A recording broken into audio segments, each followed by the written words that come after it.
അയാളുടെ മകളുടെ വിവാഹത്തിന് വേണ്ടി കിടപ്പാടം പോലും വിറ്റ് സ്വർണ്ണാഭരണങ്ങൾ വാങ്ങി. കല്യാണത്തിന് തലേ ദിവസം അവിടെ പാചകക്കാരായിട്ട് ചെന്നവര് ആ ആഭരണങ്ങൾ മോഷ്ടിച്ച് കടന്നു കളഞ്ഞു. അന്ന് ആ കല്യാണപ്പന്തലിൽ അണിഞ്ഞൊരുങ്ങി നവവധുവായി നിൽക്കേണ്ട ആ പെൺകുട്ടി തന്റെ സകല സ്വപ്നങ്ങളും തകർന്നു എന്നറിഞ്ഞപ്പോ ഒരു കഷ്ണം കയറിൽ ആ ജീവിതം അവസാനിപ്പിച്ചു.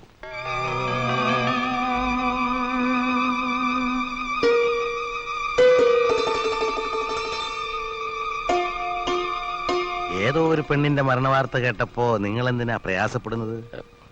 ഒന്നുമില്ല സാർ. ഉണ്ട്. ഒന്നുമില്ല സാർ. അടുത്ത കാലത്ത് ഈ പ്രദേശത്ത് നടന്ന എല്ലാ മോഷണങ്ങളുടെയും പിന്നിൽ നിങ്ങളുണ്ട്. ഇല്ല സാർ. ദയവ് ചെയ്ത് ഞങ്ങളെ തെറ്റിദ്ധരിക്കരുത്.